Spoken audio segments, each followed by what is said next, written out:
பேர் என்னங்க? எங்கேருந்து வரீங்க? என்ன தரவரிசை எண்? என்ன துறையை தேர்ந்தெடுத்திருக்கீங்க? குணவதி. திண்டுக்கல் மாவட்டத்துலருந்து வரேன். என்னோட தரவரிசை வந்து 1194.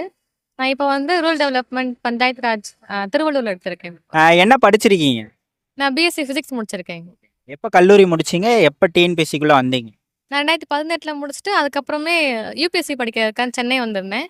அப்புறம் இந்த 1 இயர்க்கு அப்புறம் இந்த கொரோனா பிரேக் டவுன்னால மறுபடியும் வீட்ல இருந்தே ரெடி பண்ண ஆரம்பிச்சு, லாஸ்ட் இயர் குரூப் 4 கிளியர் பண்ணியிருந்தேன். அதுக்கப்புறம் அது தொடர்ந்து இந்த குரூப் 4 கிளியர் பண்ணி இப்போ ரூரல் டெவலப்மெண்ட் எடுத்திருக்கேன். ஆம், நீங்க எவ்வளவு கேள்விகள் போட்டீங்க மேம்? லாஸ்ட் டைம் வந்து 168 போட்டிருந்தேன். இந்த தடவை வந்து 154 கொஸ்டின்ஸ் போட்டிருக்கேன். ஆம், தமிழ் எந்த மாதிரி படிக்கணும் அப்படின்றத சொல்லுங்க மேம். நீங்க 2 இதுவுமே பார்த்துருப்பீங்களா? சிலபஸ் மாறுறதுக்கு முன்னாடியும் படிச்சிருப்பீங்க, சிலபஸ் மாறியும் படிச்சிருக்கீங்க. எப்படி படிக்கணுன்றத சொல்லுங்க. நான் பேசிக்கா இங்கிலீஷ் மீடியம். நான் இப்போ அந்த டிஎன்பிசி ஜாயின் பண்ணது வந்து அன்னை அகாடமி நிலக்கோட்டையில தான் ஜாயின் பண்ணி படித்தேன். எங்கள் அகாடமி வந்து ஃபஸ்ட்டு ஸ்கூல் புக்ஸ் எப்படி கவர் பண்ணணும்னு ஃபுல்லாக அதோட பேசிக்ஸ் சொல்லி கொடுத்துட்டு, அதுக்கப்புறம் நாங்களா வந்து நிறைய டெஸ்ட்டு போடுறது. எங்கள் அகாடமியில் வந்து நாங்கள் நிறைய குரூப் டிஸ்கஷன் மாதிரிலாம் பண்ணுவோம். நிறைய கலந்துரையாடல் மூலமாக வந்து ஒரு கொஸ்டினை எப்படி அணுகணும், எப்படி கேட்பாங்க, அது மூலம் நம்ம எப்படி ரெடி ஆகணுன்றத வந்து நாங்கள் ஒவ்வொரு நாளும், ஒவ்வொரு வாரமும் நாங்கள் ரெடி பண்ணிகிட்டே இருந்ததுனால எல்லா கொஸ்டின்ஸுமே சிலபஸ்க்கு முன்னாடியும் சரி, பின்னாடியும் சரி. நாங்க வந்து அத பிராக்டிஸ் பண்ணதுனால, அது கொஞ்சம் வேலைக்கு போனதுக்கு அப்புறமே கூட அத அந்த ரீகால் பண்ணிட்டே இருந்ததுனால, கொஞ்சம் நல்லா எழுத முடிஞ்சது. மேக்ஸ் எந்த மாதிரி படிச்சீங்க மேடம்? நம்ம எங்க இதுல நான் ஆன்லைன் கிளாஸ் எடுக்கிறேன். அதில மேக்ஸ் டீச்சர் நானு. சரி. ஸோ, அதனால கொஸ்டின்ஸ் வந்து எப்படி டீல் பண்ணணும்னு நாங்களே நெறைய கேள்வி எடுக்க எடுக்க அந்த கொஸ்டின்ஸ் இப்படி தான் கேட்பாங்கன்னு அனலைஸ் பண்ண ஆரம்பிச்சுட்டோம். ஸோ, அதனால பேசிக்ஸ ஸ்ட்ராங் பண்ணிட்டாலே அடுத்தடுத்து நம்ம என்ன கேள்வி கேட்டாலுமே கண்டுபிடிச்சிடலாம். ஷார்ட்கட்ஸ் கண்டுபிடிச்சிடலாம் நம்மளே. அதுக்கு ஃபார்முலாஸ் மனப்பாடம் பண்ண வேண்டியிருக்குமா ஆப்டிடியூடுக்கு? ரீசனிங் எந்த மாதிரி படிக்கணுன்றத சொல்லுங்க. ஃபார்முலாஸ என்னைக்குமே மனப்பாடம் பண்ணாதீங்க. அது பண்ணாலும் நமக்கு கை கொடுக்கவே கொடுக்காது. அதோட பேசிக்ஸ நம்ம புரிஞ்சுக்கிட்டோம் அப்படின்னா, கண்டிப்பா நம்மளே அந்த ட்ரிக்க நம்ம கண்டுபிடிச்சிடலாம். ட்ரிக்க கண்டுபிடிச்சிட்டோம்னாலே ஷார்ட்கட்ஸ் தேவை கிடையாது. எதுவுமே தேவை கிடையாது. மனப்பாடம் பண்ணணும் அவசியமே இல்ல. பழக பழக நமக்கே அது கை கொடுத்துரும். பிஎஸ்ல 6 யூனிட் இருக்கு. எந்த மாதிரி படிச்சீங்க? எதுக்கு முக்கியத்துவம் குடுத்து படிச்சீங்கன்னு சொல்லுங்க. எல்லா யூனிட்ஸ்க்குமே ஈக்குவல் இம்பார்ட்டன்ஸ் தான். எதையுமே நம்ம வந்து இது வேணான்னு விட்டுட்டோம் அப்படின்னா, அந்த விடுற மார்க் தான் நமக்கு வந்து நம்மளுடைய போஸ்டிங்க வந்து முன்ன பின்ன காட்டிடும். அதனால எந்த யூனிட்டையுமே நம்ம ஸ்கிப் பண்ணக்கூடாது. அ எ நான் எக்கனாமிக்ல ரொம்ப ஸ்ட்ராங்கா இருந்தேன். ஐஎன்எம் ஸ்ட்ராங்கா இருந்தேன். யூனிட் 6ல ஸ்ட்ராங்கா இருந்தேன். நம்ம எந்த சப்ஜெக்ட் ரொம்ப பிடிக்குமோ, அந்த சப்ஜெக்ட்ட நம்மளே டெப்த் பார்த்துரணும். நம்மளே ஆழம் பார்த்துட்டோம் அப்படின்னா, எந்த கேள்வி வந்தாலும் ஈஸியா போட்டுடலாம். ஸோ, எந்த யூனிட்டையுமே ஸ்கிப் பண்ணக்கூடாது. எல்லா யூனிட்டுக்குமே ஈக்குவல் இம்பார்ட்டன்ஸ் குடுக்கணும். உங்களுக்கு எது பிடிச்சிருக்கோ அத ரொம்ப நல்லா படிச்சுக்கங்க. ஆனா என்ன படிச்சாலுமே கரண்ட் அஃபேர்ஸ் லிங்க் பண்ணிக்கணும். கரண்ட் அஃபேர்ஸ் லிங்க் பண்ணாம எந்த யூனிட் படிச்சாலுமே அது நமக்கு இப்போ வரக்கூடிய கொஸ்டின் ட்ரெண்டிங்க்கு அது செட் ஆகாது. சோர்ஸ் பத்தி சொல்லுங்க. ஸ்கூல் புக்ஸ் தான் உங்களோட சோர்ஸா? இல்ல வேற எதுவும் சோர்ஸ் படிச்சீங்களா? First school books. ஏன்னா, அவங்க வந்து சிலபஸ் இதுதான்னு சொல்லவே இல்ல. சிலபஸ்ல இருக்கக்கூடிய வார்த்தை எங்க எங்க இருக்கோ நம்ம எல்லாத்தையும் படிக்கணும். அதுக்காண்டி நமக்கு பேசிக்கா டிஎன்பிஎஸ்சியோட ஸ்கூல் புக்ஸே இருக்கு. அப்ப ஸ்கூல் புக்ஸ ஃபுல்லா முடிச்சிடணும். முடிச்சதுக்கு அப்புறமா அதுக்குன்னு இப்ப நம்ம நெறைய தேட ஆரம்பிச்சுட்டோம். அது ஒவ்வொரு யூனிட் 6க்குமே தனித்தனியா புக் வர ஆரம்பிச்சிருச்சு. ஸோ, என்ன கேட்டா ஒரு ஆத்தர் இப்படின்னு நம்ம சுருக்கக்கூடாது. அந்த சப்ஜெக்ட், அந்த வேர்டு எங்கெங்கலாம் இருக்கோ, எல்லாத்தையுமே யூபிஎஸ்சி சிலபஸ்லயும் நமக்கு இருக்கு. ஸ்பெக்ட்ரம் புக் இந்த மாரி நெறைய லக்ஷ்மிகாந்த் நெறைய புக் இருக்கு. ஆனா, இப்ப எந்த புக்கு சுருக்கிட முடியல. இந்த புக்கு படிச்சா போதும்னு சொல்லிட முடியாது. அதனால நமக்கு அந்த கான்செப்ட் எங்கெங்கலாம் இருக்கோ, எல்லா கொஸ்டின்ஸும் தேடி கண்டுபிடிச்சு படிச்சோம்னா தான், இப்போ கேட்கிற கேள்விக்கு பதில் சொல்ல முடியும். எக்ஸாம் ஹால்ல என்னென்ன மிஸ்டேக்ஸ்லாம் பண்ணக்கூடாதுன்றத சொல்லுங்க. எக்ஸாம் ஹால் வந்து எப்பயுமே ஒரு புதுவித அனுபவத்த குடுக்கும் நமக்கு. நம்ம இத்தன வருஷம் என்ன படிச்சிருந்தோன்றத அந்த 3 மணி நேரத்துல நமக்கு காட்டிக் குடுத்துரும். பதட்டப்படக்கூடாது. பதட்டப்பட்டோம்னாலே கேள்வியில இருக்கக்கூடிய வார்த்தைகள் நமக்கே மறைஞ்சிரும். நான் கொஸ்டின் இந்த மாரி பார்க்கவே இல்லையேன்னு நம்ம வீட்டுக்கு வந்ததுக்கப்புறம் பார்ப்போம். அதனால பதட்டப்படாம நான் இல்ல எனக்கு தெரிஞ்ச கேள்வி தான். தெரியாத கேள்வி வந்தாலுமே நான் கண்டுபிடிச்சு போட்டுருவேன் அப்படின்னு ரொம்ப நம்மள நாமளே காம் பண்ணிட்டே இருக்கணும். ஒரு கேள்வி பயங்கரமா பயப்படுற மாரி இருக்கும். பயமுறுத்தும். இருந்தாலும் நம்ம பயப்படக்கூடாது. இது நமக்கு பரவாயில்ல. இந்த ஒரு கேள்வி தான் அப்படி இருக்கு. நம்ம அடுத்த கேள்வி நமக்கு ஈஸியா தான் வரும்னு நம்மளே நம்மள கூல் பண்ணிட்டே இருக்கணும். அப்படி நம்ம சாந்தப்படுத்தினா தான் நம்ம அடுத்தடுத்த கேள்விய அட்டெண்ட் பண்ண முடியும். இல்ல பயந்துட்டோம் அப்படின்னா, டைம் வேஸ்ட் பண்ணிருவோம். அடுத்தடுத்த கேள்வி பார்க்க முடியாது. ஓஎம்ஆர் மாத்தி ஷேட் பண்ணிட்டோம்னா மொத்தமும் தப்பாயிடும். ஸோ, எப்பயுமே அதுக்கு தான் நெறைய பிராக்டிஸ் எடுக்கணும். இப்ப நான் எங்க சென்டர்ல வந்து நாங்க ஒரிஜினல் ஓஎம்ஆரே பிராக்டிஸ் பண்றோம்.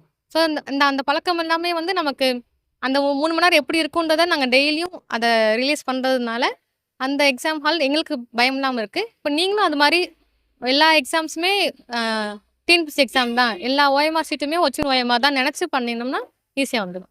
நீங்க என்ன மெசேஜ் சொல்றீங்க ஆஸ்பிரண்ட்ஸ்க்கு படிக்கிறவங்களுக்கு? இன்னைக்கு இன்னைக்கு படிச்சா நாளைக்கு வின் பண்ணிடணும் அப்படின்னு நினைக்காதீங்க. என்னைக்கு படிச்சாலுமே அத நீங்க படிச்சதுக்கான பலன் உங்களுக்கு கண்டிப்பா கிடைக்கும். ஒரு 5, 6 வருஷம் படிக்கிறோம் அப்படின்னா, அடுத்து வர குரூப் 2 இதுவரைக்கும் நான் குரூப் 2 மெயின்ஸ் 2, 3 தடவ எழுதியிருக்கிறேன். இன்னும் கிளியர் பண்ண முடியல. அதுக்கான எஃபோர்ட் என்னவோ அத நான் கண்டிப்பா போடுவேன். 2 தடவ குரூப் 4 கிளியர் பண்ணியிருக்கேன். அப்ப நம்ம இத்தன வருஷம் படிக்கிறோம், பாஸ் ஆகலையேன்னு நினைக்காதீங்க. கண்டிப்பா நம்ம எவ்வளோ வருஷம் படிச்சாலும், அதுக்கான பலன் கண்டிப்பா கிடைக்கும். மிஸ் ஆயிடுச்சேன்னு விட்றாதீங்க. அடுத்த வருஷம் அத விட பெரிய போஸ்டிங் எடுக்க போறீங்கன்னு அர்த்தம். அ தொடர்ச்சியா படிங்க, கன்டினியூஸா படிங்க. கண்டிப்பா வின் பண்ணிடலாம். நம்ம எல்லாருமே ஹியூமன் தான் இல்லையா? அப்ப எல்லாருக்குமே வந்து எல்லா நாளும் ஒரே மாரியே இருக்காது. ஒரு நாள் நம்ம நல்லா மோட்டிவேட்டடா படிப்போம். ஒரு நாள் படிக்கவே தோணாது. ஸோ படிக்கவே தோணாது. இப்ப படிச்சதையே படிச்சுட்டு இருக்குமேன்னு சலிப்பாவும் இருக்கும். அதெல்லாம் ஓவர் கம் பண்ணி எப்படி கன்டினியூஸா படிச்சீங்க மேம்? நாங்க ஏர்லி மார்னிங் 4 மணிக்கே படிக்க ஆரம்பிச்சுருவோம். எங்க சென்டருடைய பெரிய வந்து 4 மணிக்கு ஆரம்பிச்சு நைட் 11:00 வரைக்குமே எங்களுக்கு ஷெட்யூல் இருக்கும். அப்பப்போ நாங்களே அ டல் ஆயிடுவோம். அப்போ எங்க சார் தான் வந்து பூஸ்ட் பண்ணுவாங்க. ஸோ நம்ம ஏன் படிக்கிறோம் அப்படின்றத நம்ம அம்மா, அப்பா நமக்கு ஏன் படிக்க வைக்கிறாங்க? அது மூலமா நம்ம என்ன செய்ய போறோம் அம்மா, அப்பாவுக்கு? அதெல்லாம் சொல்றப்போ, அப்ப நம்ம எதுக்காண்டி ஆரம்பிக்கிறோமோ, அந்த பாயிண்ட்ட திருப்பி திருப்பி ஞாபகப்படுத்துறப்போ, நம்ம என்ன டிஸ்ட்ராக்ஷன்ல இருந்தாலுமே, திருப்பி அந்த பாயிண்ட்டுக்கு நம்ம புள்ளிக்கு வந்துருவோம். அப்ப இந்த மாரி புள்ளிக்கு வரணுன்றக்காண்டி நம்ம ஒரு அகாடமிய தேடி போறோம். இல்ல நமக்கு ஒரு மென்டார் இருக்கணும்னு நெனைக்கிறதே. சும்மா எல்லாருமே சென்டருக்கு போனோம், படிச்சோம்னு இல்லாம, நம்மள கைட் பண்றதுக்கு யார் சரியா இருக்காங்களோ, அவங்கள தேடி தான் நம்ம போணும். ஏன்னா, அவங்க நமக்கு கரெக்ட்டா கைட் பண்ணுவாங்க. நம்ம டிஸ்ட்ராக்ட் ஆனாலுமே, ஒரு புள்ளி கொண்டு வந்து நம்மள அமைதிப்படுத்தி, "நீ படிக்க வந்திருக்க. உனக்கு உன் பின்னாடி இவ்ளோ பேர் இருக்காங்க. உன்னை நம்பி இத்தன பேர் இருக்கிறாங்க. நீ படின்னு" சொல்லி நம்மள பூஸ்ட் பண்றதுக்கு, நம்மள ஊக்கி விடுறதுக்கு ஒருத்தர் இருக்கணும். அந்த மென்டார நீங்க கரெக்ட்டா கண்டுபிடிச்சிட்டீங்கனாலே, சக்சஸ் ஆயிடலாம். ஒரு முறை கவுன்சிலிங் ஹால் போயிருக்கீங்கல்ல, அந்த ப்ராசஸ் பத்தி சொல்லுங்க. எப்படி நடக்கும்? என்ன பண்ணுவாங்க? உள்ள எப்படி போணும்? எப்படி நடக்கும்ன்றதெல்லாம் சொல்லுங்க. ஃபர்ஸ்ட்டு கவுன்சிலிங் ஹால் நமக்கு போறப்ப சிவி பார்ப்பாங்க. அவங்க ஒரிஜினல் நம்ம என்னலாம் அப்லோட் பண்ணியிருக்கிறோமோ, அந்த டாக்குமெண்ட்ஸ் எல்லாம் வெரிஃபை பண்ணுவாங்க. இதுக்கு முன்னாடி அதில மெயினா வந்து சீல் வாங்குறப்போ, அவங்க ஒரிஜினல் சீல் தான் வாங்கணும். இப்ப மேனேஜர் இல்ல அவங்க அந்த டைரக்டர் இல்லன்னா, அவங்க பதில் இன்னொருத்தர் கையெழுத்து வாங்கக்கூடாது. அது எல்லாருமே தப்பு பண்ணுவாங்க. அதனால அவங்க ஹோல்டு பண்ணிட்டு, நீங்க இப்போதைக்கு எடுங்க. ஒரு 10 டேஸ்க்குள்ள திருப்பி வந்து வைங்கன்னு சொல்லுவாங்க. அப்ப நமக்கு பயம் வந்துரும். அந்த பயத்திலேயே நம்ம வந்து என்ன எடுக்க போறோம்ன்றத மறந்துருவோம். அதனால சீல் வாங்குறது, அந்த டாக்குமெண்ட்ஸ்ல நீங்க என்ன கையெழுத்து வாங்கணும்னே அந்த அத்தாரிட்டி கரெக்ட்டா வச்சு வாங்கணும். அது வந்து எல்லாரும் பண்ற தப்பு. அத கரெக்ட்டா பண்ணிடணும். எப்பயுமே ஃபார் போட்டு வாங்கக்கூடாது. ஒரிஜினலா யார் அத்தாரிட்டியோ அவங்கள்ட்ட சைன் வாங்கணும், சீலும் வாங்கணும். மத்தபடி நீங்க என்னெல்லாம் அப்லோட் பண்றீங்களோ, அந்த டாக்குமெண்ட் மட்டும் கொண்டு வந்தா போதும். எக்ஸ்ட்ரா எதுவுமே கேட்கவே மாட்டாங்க. ஃபோட்டோவோ இல்ல வேற எதுவுமே கேட்க மாட்டாங்க. ஜெராக்ஸ் கேட்க மாட்டாங்க. நான் அத கொண்டு வரலன்னு பயப்பட தேவையில்ல. என்ன அப்லோட் பண்ணியிருக்கிறோமோ, அத கொண்டு வந்தாலே போதுமானது. தேங்க்ஸ் நோட் சொல்லுங்க. யாருக்கு நன்றி சொல்லணும் உங்களுக்கு நீங்க இந்த பயணத்துல? தேங்க்ஸ் சொல்லணும்னா, ஃபர்ஸ்ட் எடுத்தோனே கடவுளுக்கு சொல்லணும். ஏன்னா, நம்மள எந்த வேற எத்தன தடைகள் வந்தாலுமே, அந்த தடைகள்லாம் இல்லாம, "நீ பரவால்ல போன்னு" சொல்லி நம்மள வழிநடத்துறது கடவுள் தான். இறை சக்திக்கு ஃபர்ஸ்ட் நன்றி சொல்லணும். நமக்கு நெறைய அம் ஏஜ் ஆக ஆக நமக்குன்னு சில கடமைகள்லாம் வரும். அம்மா, அப்பாவுக்கு சில கடமைகள்லாம் இருக்கும். அந்த கடமைகளையும் பொறுத்துட்டு பிள்ளை படிக்குது அப்படின்னா, அந்த படிக்கட்டும். க இப்ப நம்ம சொசைட்டிக்கு பயந்துட்டு செஞ்சுட்டோம் அப்படின்னா, கடைசில அந்த பிள்ளையோட லைஃப் போயிடும்னு சொல்லிட்டு, எங்க அம்மா, அப்பா வந்து பரவால்ல நான் காலம் தாழ்த்தினாலும் பரவால்ல, என் பிள்ளை சக்சஸ் ஆயிடும்னு சொல்லிட்டு என்னைய நம்பி, இத்தன வருஷமா என்னைய படிக்க வச்சிருக்காங்க. அதுக்காண்டி நான் 2 தடவ சக்சஸும் வாங்கி குடுத்துருக்கிறேன். அதனால இந்த பொறுமை காத்து என்னை நம்புனதுக்கு என் பெற்றோர்களுக்கு நான் நன்றி சொல்லிக்கிறேன். அடுத்து அம் மாதா, பிதா, குரு, தெய்வம் சொல்லுவோம். அந்த 4யுமே ஒண்ணா எங்களுக்கு இருக்கிறது எங்க சார் மட்டும் தான். அன்னை அகாடமியோட திட்ட இயக்குனர் காசிமாயன் சார். அவங்க தான் வந்து எப்போ எப்படி இருக்கணுமோ, பிள்ளைங்களுக்கு அப்போ அப்படி இருந்து, நல்ல வழிகாட்டி, என்ன மட்டும் இல்லாம, எங்க நிறுவனத்தில இருக்கக்கூடிய எல்லாரையுமே இப்ப நாங்க கிட்டத்தட்ட ஒரு 15, 20 பேர் குரூப் 4 ஆஃபீஸரா இருக்கோம். அப்ப அதுக்கு எல்லாத்துக்கும் காரணம் எங்க சார் தான். ஸோ நல்ல வழிகாட்டுதல் இருக்கக்கூடிய ஆசிரியர் கிடைச்சாங்க அப்படின்னா, நம்ம இன்னும் நெறைய சிகரத்த தொடரலாம். நன்றி மேம். Thank you.